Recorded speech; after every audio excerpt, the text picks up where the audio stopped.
নমস্কার বন্ধুরা, আমার আরেকটা রান্নার ব্লগে আপনাদেরকে স্বাগত জানাই। কড়াইতে তেল চাপাচ্ছি, কিন্তু তেল আপনারা দেখতে পাবেন না। আজকে যে রান্নাটা করব সেখানে খালি প্রশ্নই প্রশ্ন, তেল কই আর তেল কই। যতই তেল দিই আপনারা কিন্তু আজকে কিচ্ছু বলতে পারবেন না, কারণ যাই রান্না করি না কেন রান্নার পরে কিন্তু বলবেন তেল কই। এই দেখুন, কই মাছগুলোকে কেটে, না না আমি কাটিনি, বাপরে বাপ, জ্যান্ত মাছে কি আমি হাত দিতে পারি নাকি, তাও আবার কই। হ্যাঁ, বাজার থেকে একদম নিয়ে এসে প্রচুর করে ধুয়ে, মানে প্রচুর পরিমাণে জল দিয়ে ধুয়ে ধুয়ে গায়ের ওই সমস্ত হরহরে জিনিস সরিয়ে নুন হলুদ মাখিয়ে রেখে দিয়েছি। এবার ঢাকা চাপা দিয়ে মাছগুলোকে ভেজে নেব, নিয়ে তৈরি করব তেল কই। তেল গরম হয়ে গেছে, ধোঁয়া উঠছে, সুতরাং আমি একটা মাছ দিয়েই আর চাপা দিয়ে দিচ্ছি। বাপরে বাপ, যা ফাটবে না, দুম দুম করে এখন বোমা ফাটার মতন ফাটবে। মাছগুলো ভেজে তুলে নিয়েছি। মাছ কিন্তু হালকা ভাজবেন, খুব কড়া করে ভাজলে না মাছের প্রোটিনটা একদম ছিবড়ের মতন হয়ে যায়। তাই দেখুন, মাছকে আমি হালকা করে ভেজে তুলে নিলাম। এবার কড়াইয়ের তেলে দিয়ে দিচ্ছি, এটা হচ্ছে আদা, জিরে আর দুটো শুকনো লঙ্কা আমি শিলে বেটে নিয়েছি। মশলাটা ভালো করে কষিয়ে নেব। হ্যাঁ, এবং এর সাথেই গুঁড়ো মশলাগুলো এখন দিয়ে দেবো। গুঁড়ো মশলা তো বিশেষ কিছুই নয়, হলুদ দেব, দিলাম।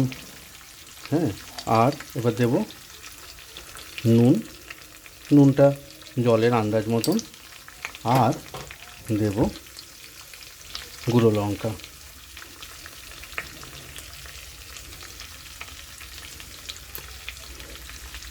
ব্যাস, মশলা এবার একটু ভালো করে কষিয়ে, এখনই তেল ছাড়তে শুরু করে দিয়েছে, কষিয়ে নিয়ে তারপর জল দিয়ে দেবো। আমি শিলের যে আদা বাটা জিরে বাটাটা ওটাই ধুয়ে রেখে দিয়েছি, অর্থাৎ শিল ধোয়া জলটাই আমি এতে অ্যাড করব। দেখুন, তেল ছেড়ে দিয়েছে মশলা থেকে। হ্যাঁ, আমি এবার এই যে শিল ধোয়া জলটা দিয়ে দিলাম। এই শিলের মশলা ধোয়া জল, এটা কিন্তু আমার মা সবসময় ব্যবহার করতো। বলতো যে শিলে এত মশলা থাকে যে ওইটা ধুয়ে জলটা দিলে তার টেস্ট আলাদাই হয়, অর্থাৎ মশলারও অপচয় হয় না।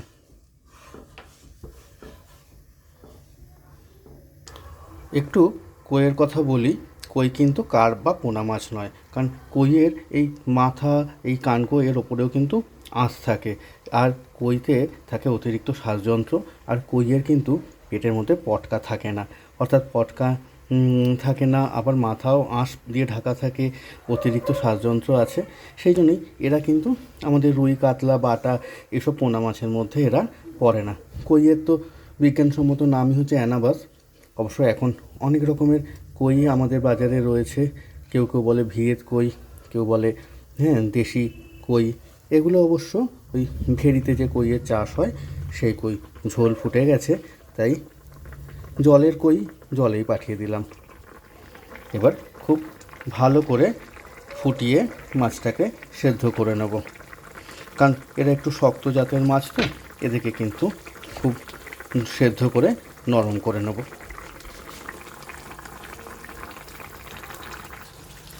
দেখুন, সমস্ত জলটা ফুটে একেবারে শুকনো হয়ে গিয়ে তেল বেরিয়ে এসেছে মশলা এবং মাছের গা থেকে, চারপাশে তেল দেখা যাচ্ছে। তার মানে হয়েছে আমার তেল কই। তেল কই এখানেই শেষ। এরপর বন্ধ করে দিয়ে আমি সার্ভিং বলে এটা নামিয়ে নিয়ে তারপর আপনাদেরকে আবার দেখাচ্ছি। গ্যাসটা আমি এখানেই বন্ধ করলাম আর কি। দেখুন, আমি সার্ভিং বলে নামিয়ে নিয়েছি, তেল কই রেডি। তাহলে ব্লগটাও এখানেই শেষ করছি। এই সময় ভালোই কই পাওয়া যাচ্ছে। আপনারা যদি রান্না করেন এবং খেয়ে বলেন কেমন হয়েছে, বা আমার রেসিপিটা যদি কোনো কাজে লাগে, আমার খুব ভালো লাগবে। আপনাদের মন্তব্যের বা মতামতের আশায় রইলাম। পরের ব্লগে আবার দেখা হবে। ততক্ষণের জন্য সবাই ভালো থাকবেন, সুস্থ থাকবেন, আর চারপাশের সবাইকে ভালো রাখার চেষ্টা করবেন। Tata, bye bye.